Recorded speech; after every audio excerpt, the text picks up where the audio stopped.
Queria primeiramente agradecer ao CRA, o presidente Wagner Siqueira, a Beth, toda a equipe que está aqui me ajudando. Dizer para vocês que é uma satisfação muito grande falar para os meus pares, né? Porque eu sou um administrador e todo administrador gosta muito de falar da sua profissão, da sua experiência. Eu espero poder contribuir para vocês com alguma experiência que eu tenho e até dizer desse tema. Por que nós escolhemos esse tema? A Beth, quando me ligou, ela me perguntou que assunto eu gostaria de falar. Eu falei, Beth, eu estou escrevendo um artigo, e o artigo, o título dele é Inclusão Social Salesiana na Administração, do Brasil para o Mundo. Por que isso? Nós vamos ter o primeiro seminário intercontinental das IUs, que são as instituições universitárias salesianas, vai ser em Madrid, na Espanha. Quando a Beth me ligou, eu tinha acabado de escrever o artigo, eu mandei o artigo para a Espanha, ele está aprovado. Depois de Mazzaropi no Brasil, depois de Charlie Chaplin nos Estados Unidos, depois de JK no Brasil, depois de JFK nos Estados Unidos, Pete Bush, Pete Lula,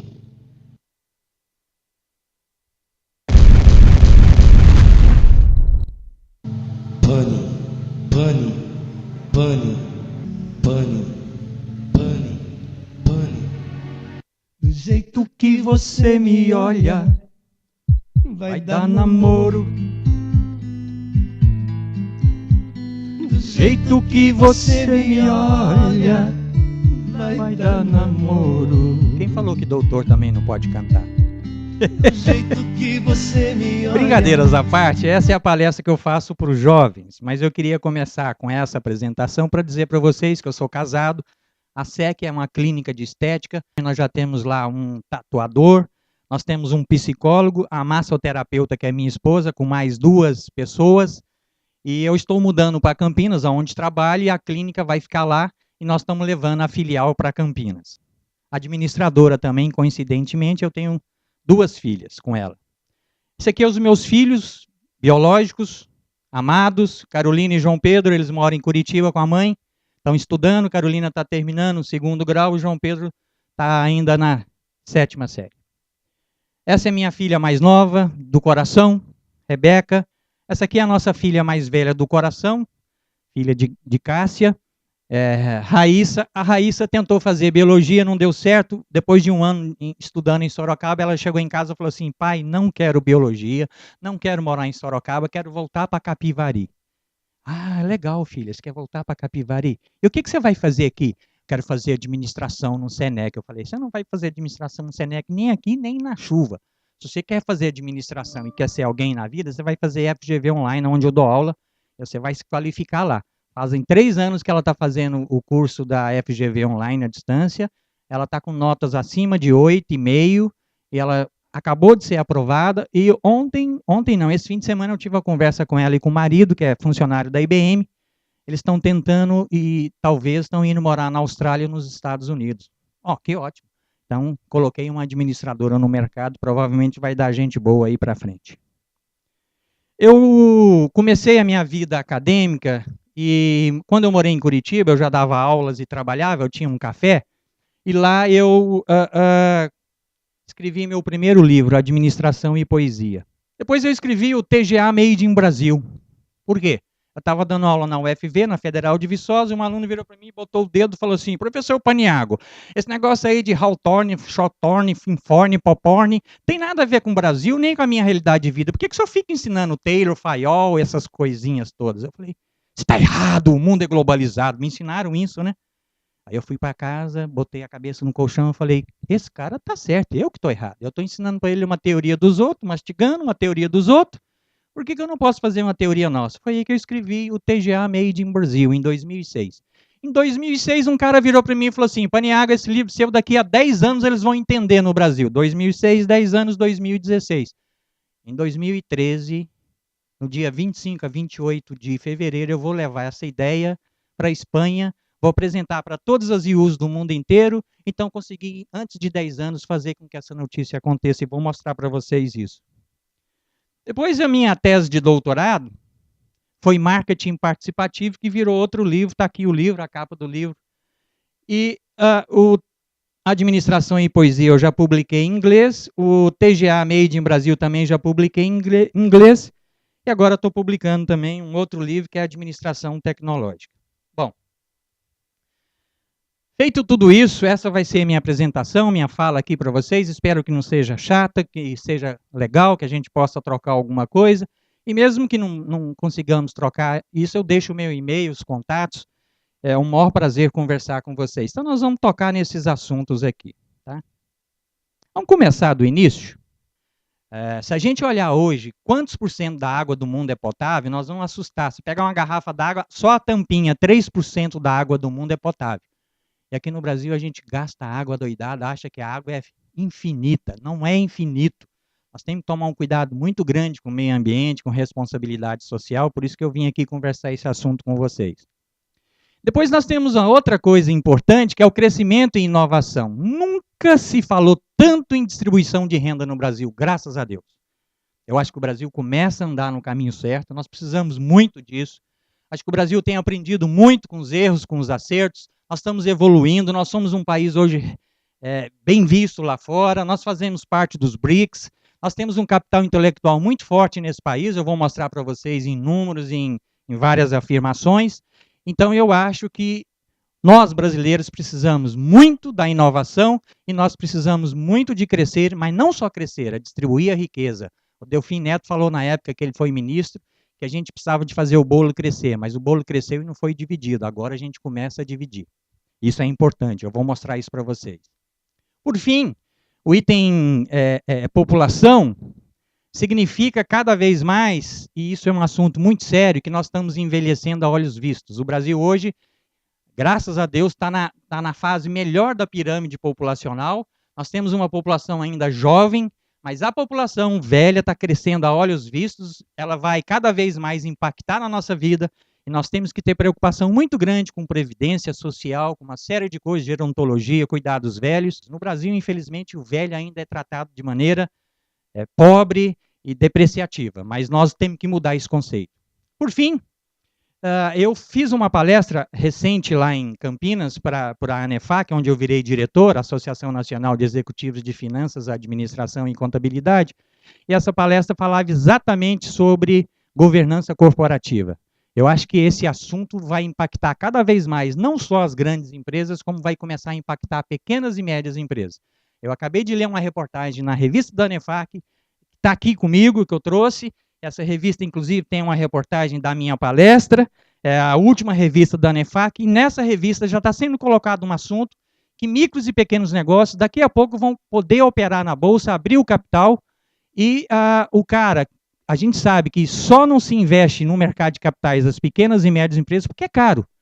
Mas a ideia é fazer com que as micro e pequenas empresas abatam no imposto de renda a abertura do capital delas. Eu acho essa ideia bárbara, que é dar um capital barato. O Brasil tem diminuído a sua taxa de juros, isso é importante para empreendedores, e eu acho que se a gente conseguir colocar os empreendedores no mercado de capitais, nós vamos unir os dois mundos. Então, nesse sentido, eu fiz essa visão breve para falar para vocês que eu tenho uma felicidade muito grande de trabalhar numa instituição muito bacana, que é a Unisal, lá de Campinas, que tem... Nós vamos comemorar em 2015 200 anos do nascimento de Dom Bosco. Dom Bosco, para quem não conhece, foi um grande educador, ele é respeitado mundialmente. Então, olha que bacana. Hoje no Brasil, o salário mínimo, eu fiz as contas, ele é reajustado da seguinte maneira. Eu pego a inflação do ano anterior, o IPCA, o índice que é calculado pelo IBGE, mais o crescimento do PIB de 2 anos anteriores, o crescimento real do PIB. Olha que bacana. Significa o quê, professor? Significa que se eu dividir o valor do salário mínimo hoje, R$ 678 pelo dólar, eu vou chegar em 322. Você vai falar assim, ai, que salário murchinho. Mas está crescendo realmente o salário em dólar. Isso significa que nós estamos dando poder aquisitivo para as pessoas. Isso significa que agora nós temos uma nova classe média, que o Marcelo Neri da FGV aponta isso de uma maneira brilhante, e essa classe social está emergindo no Brasil, e essa classe social é a classe social que o Prahalá, um grande pensador norte-americano, falava. Deem uma olhada lá na base da pirâmide, é essa classe que está emergindo que vai fazer grande diferença. Nesse sentido, se nós temos o nosso salário mínimo crescendo realmente ano a ano, isso significa que nós estamos caminhando a passos largos para tornar um país de uma classe média forte. Eu acho que uma economia democrática, uma economia participativa, só é sucesso a partir do momento que ela tem uma classe média forte. Essa é a receita do sucesso norte-americano, que eu critico uma série de coisas, mas em termos financeiros eles são corretíssimos. E eu acho que o Brasil merece, sim, ter uma classe média emergente e que tenha poder aquisitivo. Isso é importante para o crescimento, para a melhoria de uma sociedade. Nós temos, a cada ano, 60 milhões entrando uma Paris por mês no mundo. A expectativa de vida nossa está cada vez mais crescente. Dá uma olhada no Niemeyer, que construiu Brasília, que morreu com 104 anos. Roberto Marinho com 90 e tarará. Eu espero que eu seja que nem Peter Drucker. Peter Drucker morreu com 97, então eu estou com 52, faz as contas. 97 menos 52, se eu viver até lá, está muito bom. Mas viver produtivo, dando aula, fazendo palestra, escrevendo, fazendo as coisas que você acredita e gosta. Eu acho que quem faz o que gosta não envelhece. Esses dias eu fiz a pesquisa na sala, que eu já comecei a dar aula no curso técnico, agora eu vou começar a dar aula na graduação, além de coordenar, eu dou aulas. Eu perguntei para uma aluna quantos anos que ela achava que eu tinha, ela falou 40, professor. Eu olhei, meus 52 agradecem, querida. 40 eu estou show de bola ainda, né? Mas a cabeça é de 40, a cabeça é até mais jovem. E quando você tem uma atividade crescente e você gosta do que você faz, você não envelhece. Na verdade, o corpo físico pode envelhecer, mas a tua mente, os teus atos são jovens e vão continuar sendo jovens. Bom, nesse sentido, nós ainda temos que evoluir bastante. O IDH, o Índice de Desenvolvimento Humano, está avançando, mas a gente ainda tem 2 bilhões e 800 milhões de pobres no mundo. A Dilma diz que vai erradicar a miséria no Brasil. A gente que conhece muitos lugares, eu já morei em Brasília, já morei em Minas, já morei em São Paulo, capital, já morei em Jundiaí, já morei em Viçosa, já morei em vários lugares. Eu quero dizer para vocês que tem vários Brasis nesse Brasil. O Brasil Central, se você for lá para Jataí, Rio Verde, aquela região, está populando de empreendedores, tem um monte de empresas acontecendo. Então o Brasil é muito rico. E não só muito rico, que eu acho que essa ascendência dessa classe média significa que a gente vai combater a pobreza cada vez mais, e isso é importante. A gente tem que ter esse lado social. Aqui eu deixei a transparência, que eu jogo os meus livros na internet, depois eu vou deixar essa lâmina aí para o CRA. Então tem todos os meus livros, e eu queria dizer para vocês que hoje eu sou um homem feliz por isso. Eu estou construindo uma coleção de administração, são 16 volumes. Essa coleção tem o nome de Administração Pop. Essa coleção tem uma capa já desenhada, a capa é essa. Para quem eu mostrei para o Wagner Siqueira aqui, só para ele saber, do lado aqui esquerdo eu tenho o Belmiro Siqueira, o pai dele, o pai da administração brasileira. No meio aqui eu tenho o Kenneth Omai, um dos maiores estrategistas da administração japonesa. Do lado direito eu tenho o Rui Otávio Bernardes de Andrade, que vocês devem conhecer, da Unigran Rio aqui, que foi 2 vezes presidente do Conselho Federal. E aqui em cima eu tenho Peter Drucker, Michael Porter e Tom Peters. Então, essa coleção ela vai sair em 16 volumes, em português, em espanhol e em inglês. Em forma e-book, eletrônico, em forma on-demand e em forma braille. Paniago, você está ficando louco? Por que você está soltando a coleção em espanhol e inglês? Ué, do mesmo jeito que os americanos nos convenceram que Taylor, Fayol, Hawthorne, Popcorn, Shinthorne, Falthorne são os caras, eu quero ensinar aqui Barão de Mauá, eu quero ensinar aqui Belmiro Siqueira, eu quero ensinar aqui Francisco Matarazzo, eu quero ensinar aqui. Na verdade, esse livro tem 3 grandes vertentes. O futebol, que o brasileiro adora, então eu mostro as metáforas do futebol para o administrador. Tem a outra vertente, que são os políticos. Eu escolho nos políticos aqueles que eu tenho grande simpatia. Getúlio Vargas começa a contar a história, JK, FHC e alguns outros presidentes. E depois eu falo dos empreendedores. Então são essas 3 vertentes. A coleção começa com o E-Contabilidade, E-Filosofia. Esse é o primeiro livro da coleção, o E-Teorias de Administração Brasileira, por causa daquele aluno que me desafiou, então o livro está aqui com uma TGA Made in Brasil. Então nós temos E-Contabilidade, Filosofia, Administração com competências em 3As, que é Amor e Voleza, Ação e Arte, Administração Lúdica, E-Matemática Empresarial, E-Direito Empresarial e E-Economia.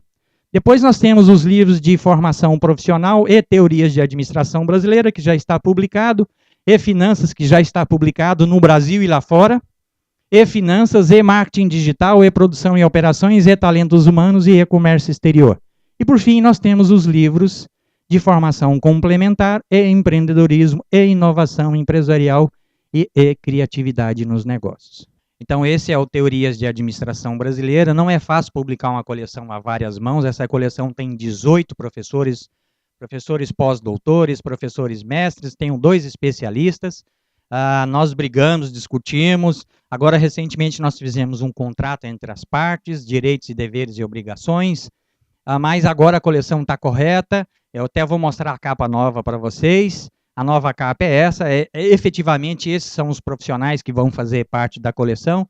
E agora a gente está... já me cadastrei na Fundação da Biblioteca Nacional para ser editor pessoa física, porque eu cansei de ir nas editoras e o cara chegava para mim e falava assim: Paniagua, TGA Made in Brasil, eu tenho vários livros do Chiavenato, do Amaru, de vários autores. Se você quiser publicar comigo, eu até publico, mas é o seguinte, 90% da venda do livro é minha e 10% é sua, autor. Eu que escrevi, a ideia é minha, eu que desenvolvi tudo e fico com 10, 90 fica para ele. Então, vocês querem assim? Então agora eu sou editor. É tudo meu. Acabou a brincadeira. O mundo nosso está mudando, graças a Deus. As editoras não são mais donas do planeta, nunca foram, né? Agora eu tenho como fazer uma coleção sair em forma e-book, em forma eletrônica, sem precisar de depender da editora. E sendo eu mesmo o editor da coleção. O mesmo livro em espanhol e o mesmo livro em inglês, que também já está publicado. Eu vou mostrar a capa para vocês. Está lá na Alemanha. Aí, na Alemanha, a Lambert Academic Publishing é uma editora que distribui o livro pela Amazon e já publicou o Management Made in Brazil. Acho que o preço é em euros. Parece que está 48 euros ou 58 euros. Não estou preocupado. Né? O negócio para mim também não é ganhar dinheiro, é fazer a coleção e ir para o mundo. Né? O E-Finanças, que eu comentei com vocês, ele está publicado também em espanhol, também em inglês. E o E-Finance, que é o mesmo livro publicado lá na Alemanha. Agora nós estamos terminando com Talentos Humanos, a verter ele por inglês. E provavelmente com essa minha ida para a Espanha eu vou arrumar uma escola da Espanha ou uma própria instituição salesiana que eu vou oferecer para eles verter a coleção para o espanhol e eu coloco o nome dessa instituição junto da coleção. Porque em inglês eu tenho alguém aqui no Brasil que já faz a versão para mim. Se vocês conhecerem alguém que quer entrar numa coleção e verter para espanhol, eu estou à disposição. Bom, o livro então sai na forma mobile. A pessoa, inclusive, viria aqui hoje, eu acho que ele não apareceu, o nome dele está lá. Essa pessoa que vai soltar a coleção em forma mobile, significa que nós colocamos essa coleção em português, espanhol e inglês para o mundo, no Android, no Google. Por que eu estou lançando o livro impresso, em braille e em forma eletrônica? Eletrônica para os jovens, porque o jovem já nasceu com o computador do lado.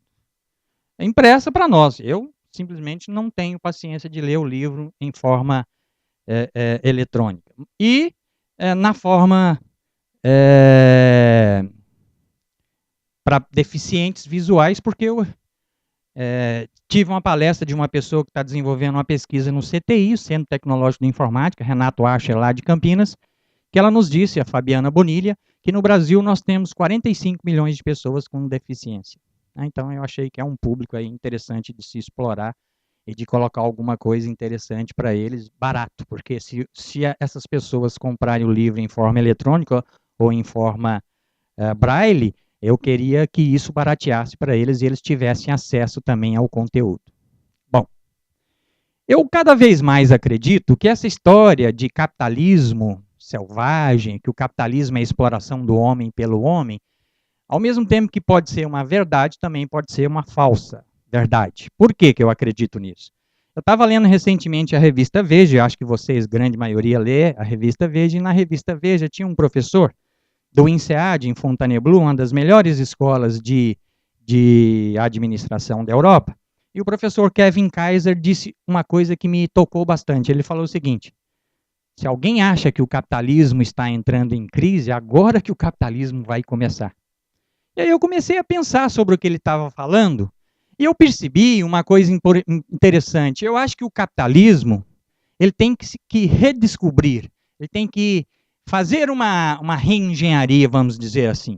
Eu acho que a grande sacada do capitalismo é que se ele conseguir verter e fazer com que as pessoas tenham poder aquisitivo melhorado, e que a gente consegue subir o salário mínimo e ter uma classe emergindo, e cada vez mais as classes vão emergindo, a gente pode caminhar para um novo tipo de capitalismo, que eu acredito ser o capitalismo social, né?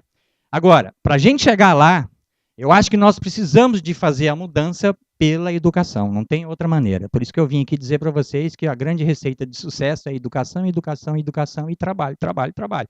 Não tem receita fácil. Tem que labutar bastante, tem que trabalhar bastante, e não só trabalhar bastante, estudar muito. Eu vim do interior de Goiás, fiz doutorado, estou fazendo o segundo doutorado, não é à toa. Porque eu fiz um doutorado conveniado na Unisul, em Santa Catarina, com a Argentina, acreditando no Mercosul, porque os caras têm até um decreto-lei do Antônio Carlos Magalhães que diz que quem fizer um doutorado ou uma pós no Mercosul, a revalidação seria automática e imediata. Aqui no Brasil é tudo tupiniquim, os caras não respeitam as coisas. E aí eu fui revalidar aqui na Federal do Rio e falaram: não, senhor, nós não revalidamos o seu doutorado.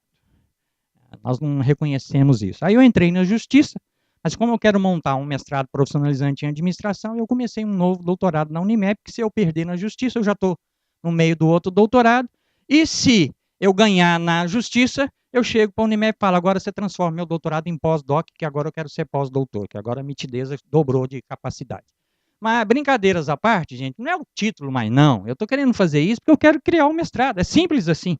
E falam que o Brasil precisa muito de doutor. Eu me sinto doutor, mais doutor que muito doutor. Mas não é por quê? Porque eu estudei muito, eu tenho muita experiência, eu trabalhei em 15 empresas, 4 multinacionais, eu estou escrevendo livros, artigos, eu sou editor científico de uma revista, vou mostrar para vocês. Então eu acredito que só assim a gente consegue. Eu vou desmistificar uma ideia, vou falar bem para a Câmara do CRA o seguinte. Se vocês abrirem o site do Conselho Federal de Administração, está escrito lá que a primeira escola de administração do Brasil e da América Latina é a ISAM, Escola Superior de Administração e Negócios, e a ISAM tinha um padre lá, o padre Saboia, que foi lá em Harvard, pegou o modelo de Harvard e trouxe para o Brasil. Isso foi em 1941. Não é verdade. Eu tenho uma tese de doutorado da Unicamp, de uma professora, eu estava pesquisando essa professora exatamente para essa coleção nossa. E em 1939, 2 anos antes, os salesianos lançaram um curso de administração em finanças. Então, para mim, o primeiro curso de administração do Brasil e da América Latina é o curso de administração em finanças dos salesianos. Nesse sentido, não estou brigando com ninguém. O padre Saboia está lá com a corrente dele, e os salesianos também são da Igreja Católica. O que interessa é que a nossa foi bem antes das dele. Eu queria dizer uma coisa para vocês muito interessante, que essa informação, eu não entendia, porque durante algum tempo, os cursos de administração no Brasil não puderam continuar. E eu me lembro que na época dos militares, parece que o Corecon proibiu a abertura de cursos de administração. Ele teve uma influência muito forte. Quem falou isso foi Stephen Kennedy, não sou eu. Então, se vocês quiserem bater em alguém, batam no Stephen Kennedy. Eu estou só repetindo o que ele falou. Bom, então o Marcelo Neri, da FGV, e presidente atual do IPE, o Instituto de Pesquisas e Estudos Avançados, ele fala que a nova classe média, a classe C, composta de 105 milhões de pessoas. Hoje significa que 55,05% da população brasileira e é a classe dominante, pois detém 46,6% do poder de compra no Brasil, contra 45,6% das classes A e B, que somam 25,5 milhões de pessoas. Está aí a classe que emergiu. E nós temos que ter um olhar muito incisivo, porque essa classe quer consumir. E mais do que consumir, ela quer estudar, quer se qualificar, né? E isso é importante.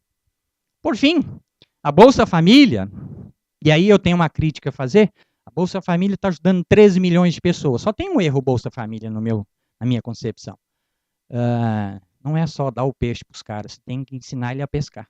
Eu acho que o Bolsa Família tem que ter continuidade, dando empregabilidade para as pessoas. Não acho errado o Bolsa Família. Se o cara está passando fome, a primeira coisa é matar a fome dele. Tenho dúvida disso. Isso eu acho que o Lula está certo, quem está junto com ele estudando está corretíssimo.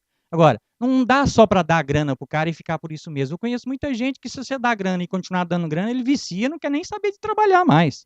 Nós temos que dar empregabilidade na continuidade. E isso quem vai fazer são as escolas. Isso quem vai fazer é a área da educação, né? Bom, como eu falei de governança corporativa, eu acho que nunca precisou de ética nos negócios no Brasil. Eu tenho discutido muito esse assunto com os meus alunos. Esse semestre eu levei o presidente da América Latina, da Robert Bosch, uma empresa extremamente ética, ele foi falar exatamente esse assunto para os meus alunos. E eu fico triste nesse momento. Assim, eu sou um cara otimista, mas eu estou triste. Eu olho para o presidente da Câmara e para o presidente do Senado e eu tenho vontade de chorar. E tá vendo? Não sou só eu. Então eu tenho certeza que vocês sabem o que eu estou falando. Mas o mundo gira, né? E a gente tem que... Eu assinei uma petição, aquele causes lá do Facebook, que é a petição para tirar o cara de lá, mas não sei se a gente vai conseguir. Bom, eu acho que o CRA, o Corecon, o CRC, deveria de fazer uma coisa que já tentaram fazer. Na época eu fui conselheiro do CRA do Paraná, eu lembro que lá na Associação Comercial do Paraná foi discutido muito seriamente a necessidade da gente ter os micro e pequenos empresários publicando balanços e demonstrativos de resultado. Eu acho ótimo, você tem que abrir os dados mesmo. Eu acho que essa história da gente ficar vivendo de faz de conta é muito perigoso, né? O cara finge que paga imposto, o governo finge que recebe e a gente fica no faz de conta. Porque todo mundo sabe que as empresas têm caixa 2, caixa 3. Desculpa, viu, gente? Multinacional não tem caixa 2, tem conta delta. É a mesma coisa com outra palavra, né? Então, cada vez mais eu acho importante que a gente pense e repense os valores. Nós temos um empresário lá em São Paulo chamado Ricardo Semler, que escreveu um livro muito bacana, Virando a Própria Mesa. Uma vez um fiscal de trabalho foi lá na empresa dele e falou: seu Ricardo, tem uns problemas aqui na sua empresa, mas a gente resolve rapidinho, é só a gente conversar que a gente resolve. Ele falou: conversar como? Dá um carrinho aí, a gente limpa tudo aí. Ele falou: beleza, eu vou juntar o dinheiro do carrinho, você volta na próxima semana para a gente fazer os acertos. Pegou, botou umas câmeras de TV, filmou o cara, nunca mais. O cara perdeu o emprego. Vocês imaginam se os empresários começam a fazer isso com todos os fiscais que fazem esse tipo de coisa? Acabou, cara. Porque a corrupção, ela é bimodal, ela é dos dois lados, né?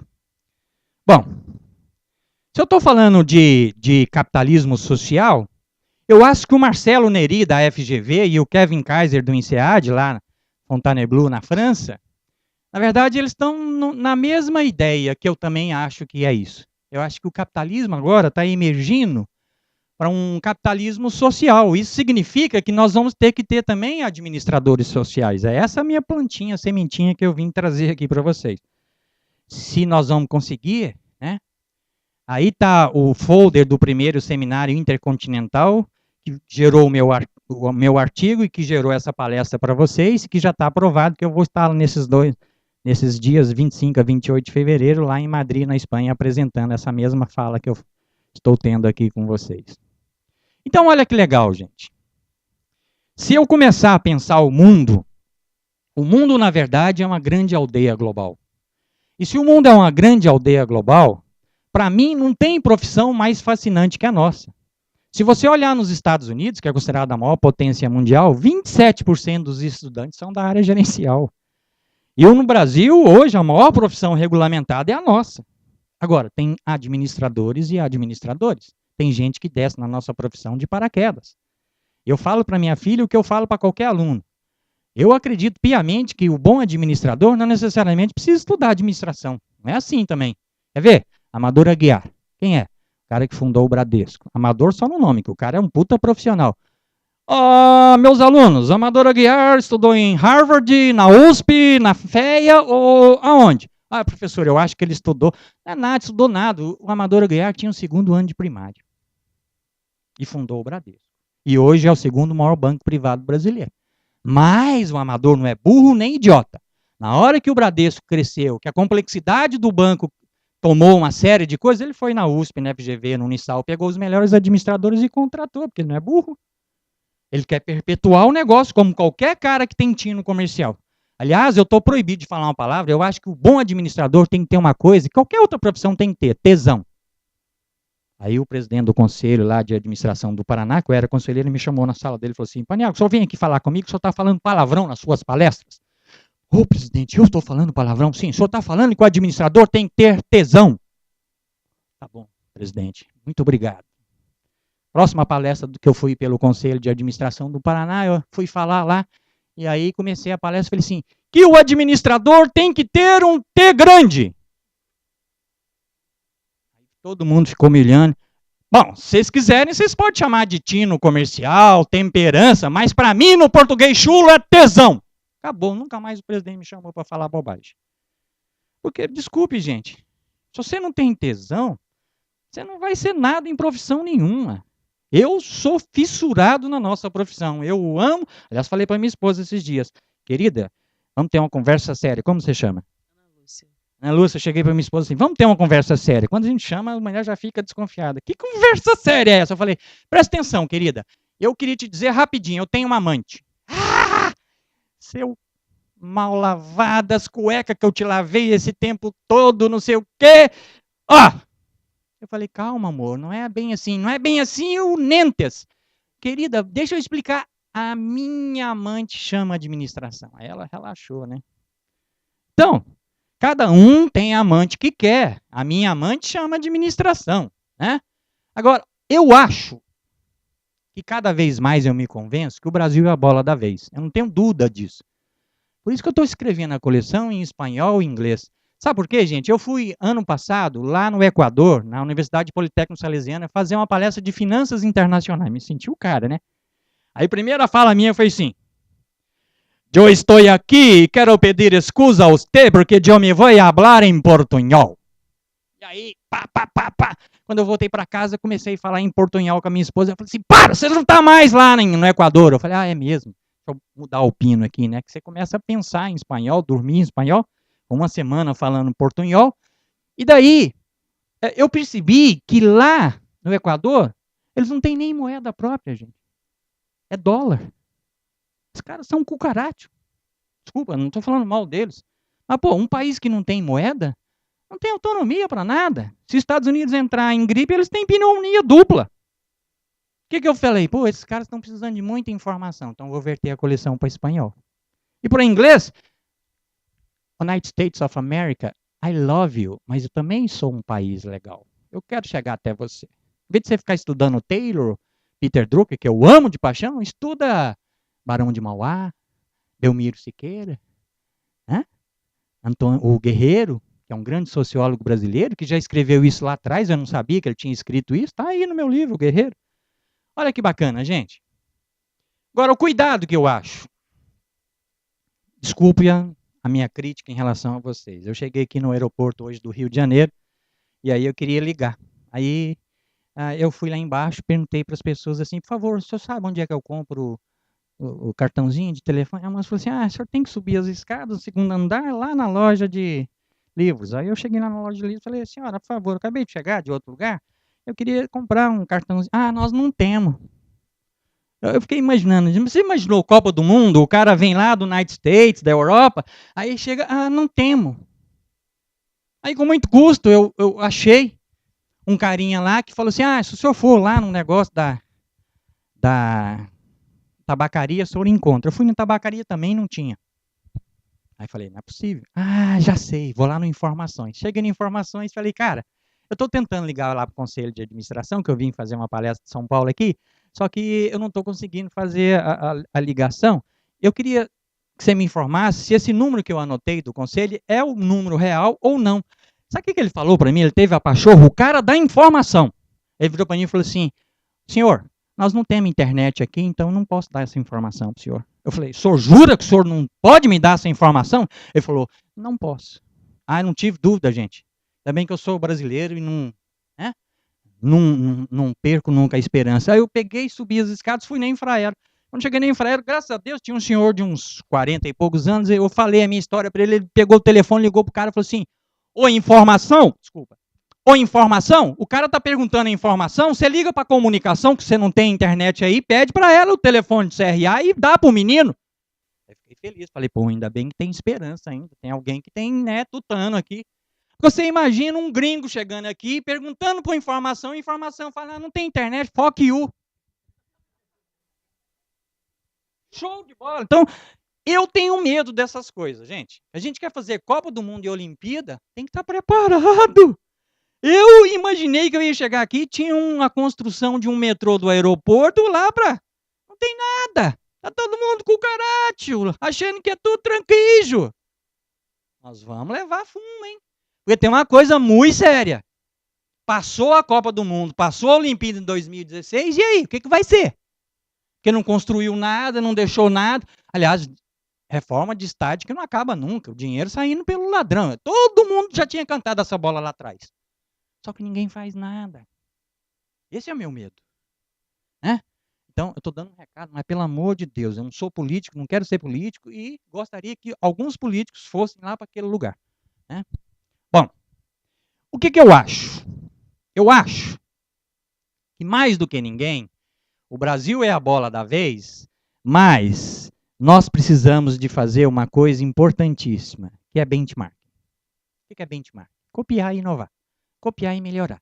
Copiar pela cópia é xerox. Eu falo isso para os meus meninos. Não é copiar pela cópia, que isso é xerox. É copiar e melhorar. É copiar e inovar. Copiar e fazer diferente. Quer ver uma coisa bacana? Quem são os maiores fabricantes de relógios do mundo? Que país? Suíços. O japonês foi lá, pegou o relógio suíço, fez engenharia reversa, fez um outro relógio Casio, a mesma qualidade. Pulseira colorida, assim, se você usa blusa verde, põe uma pulseira verde. Usa blusa azul, põe pulseira azul. Isso é inovação. Inovação é isso. Você pega e faz diferente. Bacanesmo. Eu não preciso inventar a roda. Graças a Deus. Faça com inovação. Faça com diferença. Isso é que é importante. Então, nós administradores temos que aprender muito que nós não precisamos inventar a roda. Né? Perfeito. Por isso, gente, eu acho que hoje a direção executiva de qualquer empresa, seja a empresa do fundo de quintal, seja uma multinacional, tem que ter valores, compromisso, eficácia. Para mim, sem isso, nada adianta. E tem uma coisa muito séria, hein? Não se iludam que teus filhos vão ser melhores educados se for só para a escola. Se o pai não der educação em casa, ele vai continuar a mesma pessoa na escola. Tem que sair de casa. E nesse sentido, cada vez mais eu acho que nós temos que ter uma coisa importantíssima para o administrador, que é isso aqui, ó, visão sistêmica, multifuncional, generalista e conceitual. A pergunta que me fizeram aqui no início, como é que eu consigo fazer tanta coisa, foi muito fácil de responder essa. Eu respondo para vocês. Em todos os lugares que eu trabalho, eu tenho excelentes equipes. Na minha clínica, a minha esposa, que é a baita administradora. No Unisal, eu tenho vários administradores competentes junto comigo. Na FGV, eu tenho outros administradores competentes. Na ANEFAC, eu tenho outros competentes e assim sucessivamente. E eu vou dizer uma grande verdade para vocês. Eu só adoro trabalhar com gente melhor que eu e ocupada. Porque gente desocupada é o que mais arruma tempo para continuar desocupado. Gente ocupada consegue fazer as coisas. É palavra de escoteiro, né? Porque eu faço isso, escrevo artigo, escrevo livro, faço pesquisa. Eu estou com uma pesquisa agora com o Centro Tecnológico de Informática, de fazer pesquisa em hospital. E eu prometi entregar essa pesquisa em agosto desse ano. Eu vou entregar em agosto desse ano. Promessa é dívida. Então, integridade, valores, cultura, isso é tudo na vida, né? Mais do que ninguém, nós temos que pensar sobre isso. Então, dê uma lida nisso aí, né? Dando uma lida nisso aí, eu vou tomar uma aguinha rapidinho.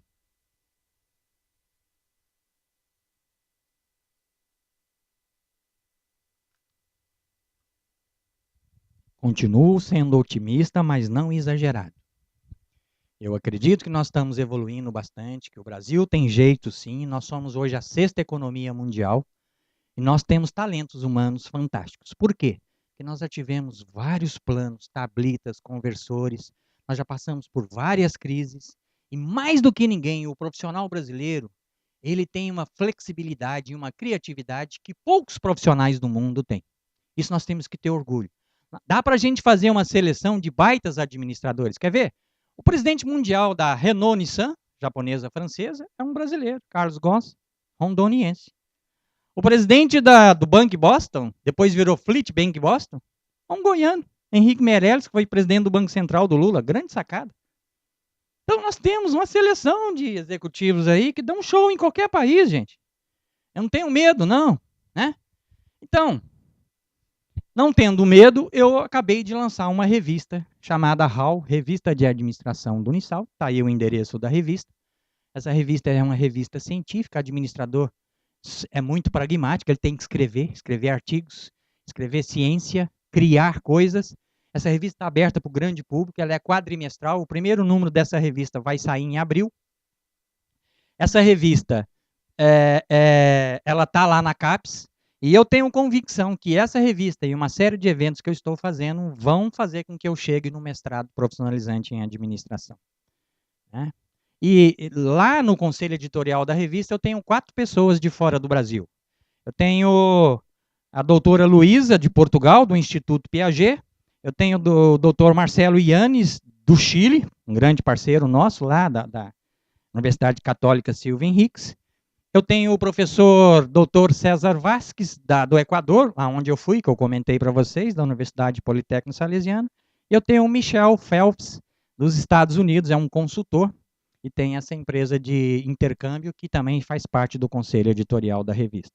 Além de grandes autoridades brasileiras, né? O Amaru está no conselho editorial e vários outros aí conhecidos. Quem entrar lá vai ver. Ano passado, meu curso era 3 estrelas, nós somos 4 estrelas no Guia do Estudante, só falta uma estrela para a gente virar general. Mas eu quero dizer para vocês que o preço do sucesso é a eterna vigilância. É isso que eu falo todo dia para os meus professores.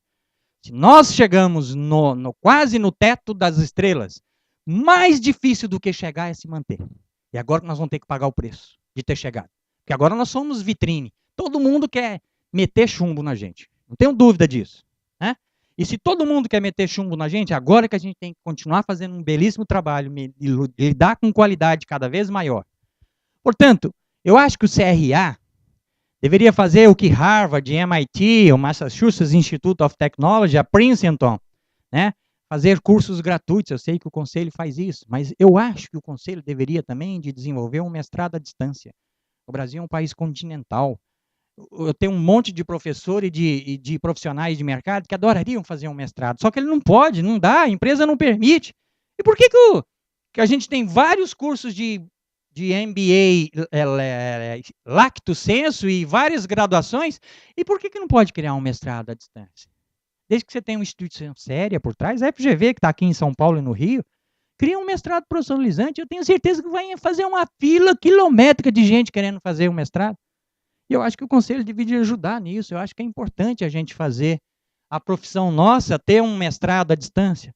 Eu tive um aluno, só para dar um exemplo para vocês, que ele era diretor da GE Financial, diretor-geral da GE Financial. Ele estava meu aluno lá na FGV Online, na graduação. Aí eu tenho uma tela que eu vejo tudo que o aluno fez. Que dia que ele entrou, se ele discutiu, se ele fez os exercícios, se ele fez o estudo de casa. Estava zeradinho. Chamei ele e falei, amigão, lá na GE você pode ser o Big Boss, aqui você é o Big Boss. Tá? Se você não fizer as coisas, você vai ser reprovado. No outro dia ele entrou, começou a se mexer, se espernear. Lá ele é aluno, gente, que nem qualquer um. Não é porque você tem um senhor cargo que você vai deixar e achar que você vai enganar o cara. Porque primeiro dia que eu dou aula para os meus alunos à distância, eu falo, é muito mais difícil do que o presencial. Então, quer fazer um mestrado à distância? Mete a cara. Mas já sabe do início que não é fácil. Porque você não tem o cara passando a mão na sua cabecinha, te dando benção e te ajudando na sala de aula. É você, cara. Você tem que virar autodidata. E o brasileiro tem uma coisa legal. Ele fala, hoje eu não vou entrar, não. Depois eu entro. Vou pra gandaia, tomar uns goró, pegar as minas, não sei o quê. A hora que ele assusta, acabou. O curso é rápido, né? Então, esse é o cuidado que a gente tem que ter. E outra coisa, eu acho que a gente devia criar um prêmio Belmiro Siqueira Social. Eu acho que é assim que você começa a fomentar uma ideia. Eu acho que a gente precisa olhar esse lado da inclusão social cada vez mais. Quanto mais a gente gerar agenda da pobreza, eu já vejo ideias assim bacanas, né? Aqui, se você pegar o Sul, Paraná, Rio Grande do Sul e Paraná, e pegar São Paulo, esse lado de cá, é Europa. É, bacana. E os caras do Nordeste? Sabe quem construiu São Paulo, cara pálido? Os caras do Nordeste. Agora você vai deixar eles lá e pronto? Eles vão ficar na miséria e nós vamos ficar na Europa? Eles vão ficar no deserto? Não dá, cara. Você tem que fazer o país como um todo desenvolver. Isso é social. A responsabilidade é nossa também do Sul Maravilha. Nós temos que fazer o crescimento pelo país inteiro. E está começando esse movimento. Vocês estão vendo que o Nordeste tem crescido e o Centro-Oeste também. Tem crescido mais do que o PIB nacional, graças a Deus. Isso significa que o Brasil está tomando jeito efetivamente, que está investindo. Tem empresas...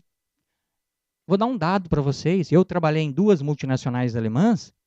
Tem mais empresas alemãs em São Paulo e no Brasil do que em qualquer outro país do mundo. Depois da Alemanha, o país que mais tem empresas alemãs é o Brasil. Dá uma olhada nas empresas espanholas. Está todo mundo aqui. Por quê, professor? Porque esse país é uma nação. Só não vê quem não quer. O Brasil é a bola da vez. Nós temos que aproveitar esse momento, que nós estamos na pirâmide bacana, que daqui a pouco vai entrar para os veinhos todos, aí vai ficar complicado. Nós temos que aproveitar a pirâmide social agora. Essa é a hora. Bom, eu administro um curso de administração. Quando eu entrei há 4 anos para administrar o curso, a ideia, o que eu estava ouvindo é o seguinte: esse curso vai fechar. Ah, fecha? Ah, não fecha. Fecha. Mas, peraí, por que me contrataram para ser coordenador? Você vai fechar? Fecha, não nem me contrata. Aí eu tive que dar um norte para o curso. Aí eu pensei, amadureci e falei, achei. Nós estamos em Campinas. Campinas é considerada a Califórnia brasileira. O meu campus só tem área de negócios, administração e tecnólogos e a área de engenharias. Nós agora estamos entrando com um pedido de um mestrado profissionalizante em engenharia elétrica. Tenho certeza que vai ser aprovado. E eu falei assim, então, em vez de eu correr desses caras, eu vou abraçar esses caras. Então, eu sou o único curso da região que é administração com foco em tecnologia. Né? E se eu sou o único curso de administração com foco em tecnologia, eu escolhi umas disciplinas que vão me dar esse foco. Né? Então, eu tenho essa disciplina no 6º período, que é gestão da inovação. Depois eu tenho gestão da criatividade. Essa disciplina do 8º sou eu que dou, gestão de empresas tecnológicas, a cara de Campinas e do meu campus. Eu tenho gestão da qualidade e gestão de projetos. Eu tenho todas as disciplinas normais de um curso normal de administração, finanças, marketing, RH, etc. E tenho essas disciplinas diferenciadas. Nesse sentido, olha que bacana. Se eu tenho um foco em tecnologia, eu juntei com os meus professores e nós escrevemos um livro que também já está sendo publicado lá na Lambert, que é o livro Administração Tecnológica, com a cara de Campinas, com a cara do nosso curso, que também está em forma e-book e em forma impressa. Nesse sentido, por que eu estou contando para vocês esse negócio de foco? Eu acho que é importante a gente ter foco. Olha lá o livro lá fora. Se a gente tem foco, se a gente sabe o que quer fazer, a gente cresce e faz com que os nossos alunos cresçam. Olha as parcerias que eu já tenho, que são, não é só isso, mas várias, uma delas. Eu tenho no meu curso uma coisa chamada PROPAD, que o aluno de administração, ele não pode só também olhar o lado da ciência, ele também tem que praticar. Administração é arte e ciência. Então, eu tenho um negócio no curso que chama PROPAD, Projeto de Práticas de Administração. Desde o 1º semestre do curso, o cara vai desenvolvendo uma empresa e quando chegar no último semestre, ele tem que apresentar essa empresa perante uma banca. Não é TCC, ele não tem obrigação de TCC, mas essa empresa... ele tem que apresentar ela em inglês. Daqui a pouco nós vamos obrigar, aspas. Nós vamos pedir para ele que apresente em inglês também, além de colocar as lâminas. E na banca dele, ele tem investidores, angel investments, olhando as ideias dos alunos. E se essa ideia for boa, how much? Certo? How much? Quer dizer, eu estou colocando prática para o aluno, eu estou colocando empreendedorismo para esse aluno, eu estou fazendo com que esse aluno aprenda na prática e pratique aquilo que ele está estudando. Eu acho que é assim que você constrói um administrador criativo, pensativo, etc. Do mesmo jeito, eu fiz uma parceria com uma corretora de valores chamada Um Investimentos, ela tem aqui no Rio, tem em Campinas, em São Paulo, e a Um Investimentos vai lá na minha empresa, na minha escola, dá um curso de mercado de capitais, e os melhores alunos podem até trabalhar na corretora. Então, se eu estou dando a notícia para vocês que micro e pequenos empresários daqui a pouco vão operar na Bolsa, o meu aluno já está preparado para isso, que ele já tem o curso de mercado de capitais grátis, extra. Grátis, mentira. Eu fazia muito grátis. Aí assim, todo mundo inscreve. Aí, acho que eu não vou não, é de grátis mesmo. Aí você começa a cobrar e eles vão, porque pagou, né? Aí dói. Né? Diz que o ser humano sente no bolso. Então, agora a gente cobra para ele ir. Nesse sentido, nós temos também o lado social, que é o Unisal social. Não é porque você é aluno de administração que tem que ganhar dinheiro, que você também não tem que ajudar a sociedade. Então, eu tenho projetos sociais desenvolvidos. Os nossos alunos ajudam uma creche que tem 300 pessoas. E lá na minha instituição, nós temos o CPDB, Centro Profissionalizante Dom Bosco, que ajuda 300 crianças também. Essas crianças são sem eira nem beira. Se elas fossem soltas no mundo, elas poderiam ser futuros marginais. Eles estão lá estudando, recebendo alimentação, e os meus alunos da graduação e do futuro mestrado, eles têm direito a uma bolsa. 20% dos alunos têm direito à bolsa. Então, nós ajudamos muita gente. E eu acho que isso é importante. Não é só você tirar da sociedade, você tem que devolver para essa mesma sociedade aquilo que você está tirando. Isso é responsabilidade social séria, funcionando. Nós temos uma feira de negócios, que agora já está na 6ª versão. É uma feira também que os alunos, lá na disciplina de empreendedorismo, geram uma empresa e apresentam para os colegas e para a comunidade. Eles ficam polvorosos, é super bacana, você vê os meninos tudo arrumadinho, né? Os meninos vão de terno, as meninas, e eles apresentam e ficam, né? É bacana isso, você vê o aluno fazendo um negócio acontecer. Nesse sentido, eu estou falando tudo isso para mostrar para vocês que eu dou uma visão para ele de solidariedade, de mercado de capitais, de prática gerencial e vários eventos. Esse ano eu estou gerando lá, e eu pedi ajuda para o CRA, e tenho certeza que o Rafael Monteiro vai me ajudar. Nós vamos fazer em maio, eu vou dar o folder para ele vai espalhar para vocês, e em maio nós vamos fazer o 4º Congresso de Estudantes de Administração. Nós estamos fazendo no Poli, no ginásio lá nosso, e nós vamos colocar os meninos em barraquinhas no campo de futebol lá do nosso campus, que é lindo, maravilhoso. Nesse evento, talvez nós vamos ter a abertura do Dolabella lá, do Segredo de Luiza, e vamos ter outros sérios palestrantes. Esse evento vai trazer estudantes de Rio de Janeiro, São Paulo, Minas Gerais e Espírito Santo. Seria um encontro sudeste de estudantes. Aí eu falo para o meu aluno, vá lá, cara. Primeiro que você pega horas de atividades complementares, e mais do que isso, você vai conhecer os colegas da profissão, fazer network, transitar, né? Mesmo que reforce tudo que você já sabe, vá lá e conheça as pessoas, troque cartãozinho, converse com as pessoas, faça network. A melhor coisa do meu doutorado não foi as matérias, foi os colegas que eu tenho, as amizades, as pessoas que até hoje eu tenho contato com elas e continuo tendo.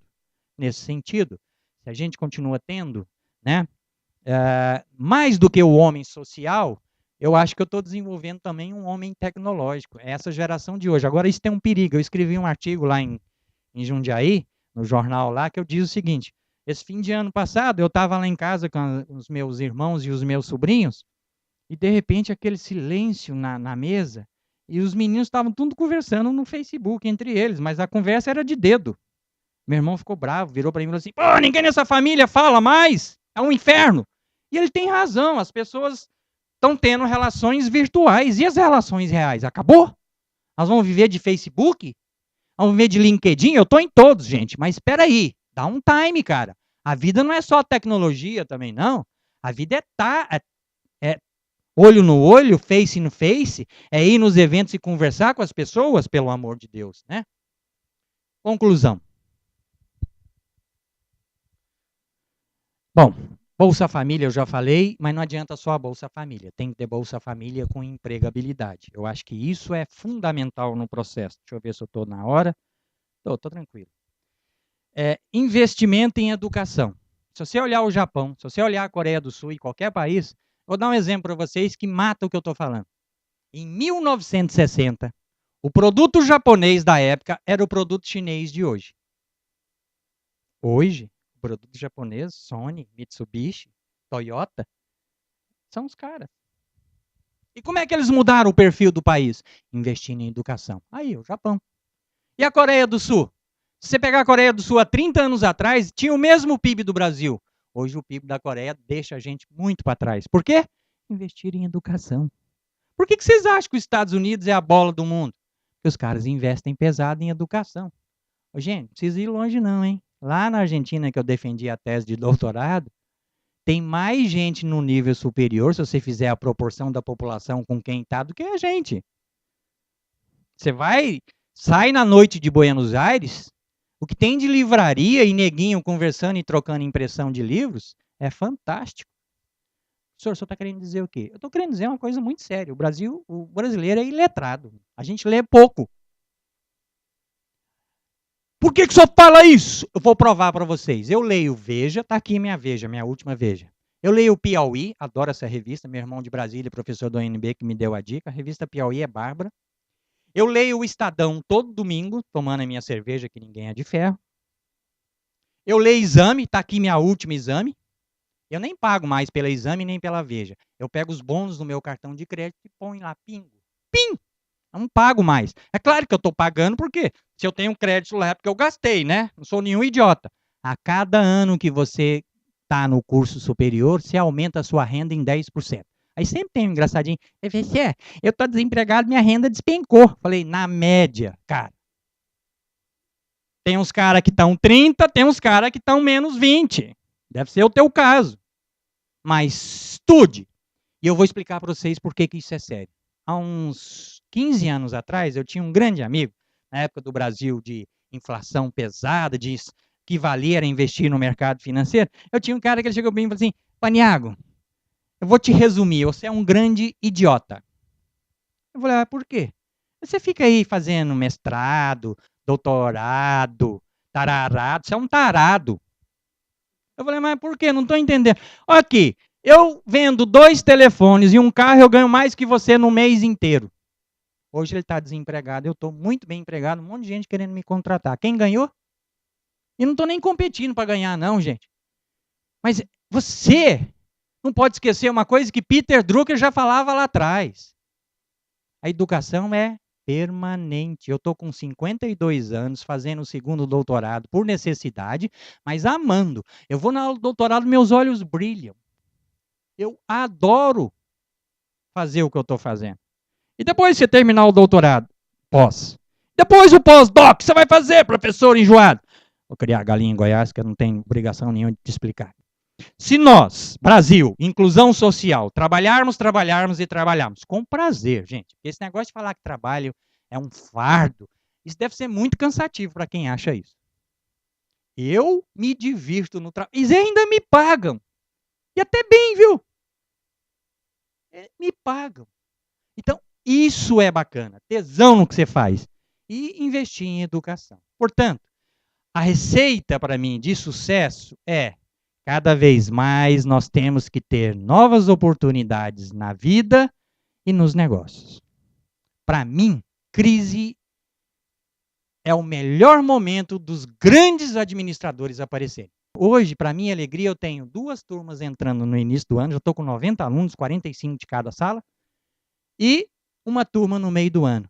Um curso que há 4 anos ia fechar, agora entram 3 turmas. Agora eu tenho mais 3 tecnólogos para tomar conta. Marketing, gestão de pessoas e logística. Vocês querem saber o que eu acho de tudo isso? Eu acho fascinante. Por quê? Porque eu estou gerando emprego para um monte de professor, doutor, pós-doutor, mestre, né? Eu tenho uma professora que foi na minha sala umas 50 vezes. Professora, eu quero dar aula aqui, eu adoro vocês, estou fazendo pós aqui, eu quero dar aula. Professora, eu quero dar aula. Foi umas 90, uns 50 e tantas vezes. Nas 54 que ela chegou na minha sala, eu falei, ô infinita bondade de Dom Bosco, me dá uma luz. Eu virei para ela e falei assim, você quer dar aula? Ela falou, claro. Eu falei, então você vai fazer o seguinte, você me promete que você vai fazer mestrado. Ela está terminando o mestrado na Unip, em São Paulo, em comunicação empresarial. É uma baita professora, ama o que faz. Eu só estendi a mão, ela está me dando resultado. É assim que a gente faz as pessoas crescerem. Você quer? Então o desafio é, faça um mestrado. Agora o desafio para ela já dobrou. Eu virei para ela esses dias e falei assim, Carol, o nome dela é Carolina Kog. Carol, se você terminar o mestrado, já vai pensando no doutorado, que se eu criar um mestrado profissionalizante, vou criar, você tem que ser professora do meu mestrado. Então, vá para o doutorado, amiga. Entrou uma professora agora para dar aula para mim, ela tem 2 mestrados, um em turismo e outro em administração. A hora que ela viu o burburinho todo, ela falou assim, já vou fazer meu doutorado. Já entrou na Unicamp para começar o doutorado dela. Gente, isso é bárbaro. Você está melhorando as pessoas, você está trabalhando com gente melhor do que você. Porque o administrador medíocre é aquele que tem medo de gente competente, que ele só põe gente pior que ele. Então ele é mais medíocre que o mais medíocre do administrador que ele contratou. Porque se você só contrata gente pior do que você é uma ameba.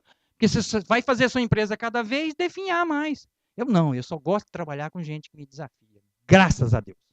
Isso é uma receita bacana de sucesso. E tem uma coisa melhor ainda do que isso. Na minha empresa não tem sacanagem. Porque se eu subir pisando na cabeça, eu estou dando um sinal para todo mundo que para subir é pisando na cabeça. Então lá a equipe. Você quer subir? Me levante que você vai junto. O meu sonho de consumo é que o meu diretor, que acabou de tirar o doutorado dele na Unicamp, suba para a pró-reitoria e se sobrar um espaço, eu também quero ser diretor. Não sei quando vai ser, não estou com pressa. Não estou nervoso, gente. Agora, o que eu sei? Que quem se qualifica, que quem tem qualidade de pensamento, para mim, as grandes mudanças não são mudanças de tecnologia, não são mudanças de longevidade de idade, demográficas. A grande mudança é aqui, ó. Eu tenho que mudar no mental. É o modelo mental que tem que mudar. Se eu conseguir aqui nessa fala dizer para vocês que a grande busca da qualidade é você ter a eterna vigilância e buscar a expertise all the time, eu estou satisfeito. Eu volto para São Paulo tranquilo com meu coração calmo. Também quero dizer para vocês que a grande receita do sucesso não é receitas miraculosas. É trabalhar e qualificar pessoas. Eu espero ter contribuído um pouquinho para vocês e sempre que o conselho quiser me chamar, eu teria um prazer enorme em vir aqui e repartir o conhecimento com vocês. Porque eu acho que quando a gente entrega o conhecimento, a gente recebe novos conhecimentos. Disso é feita a vida e muito obrigado.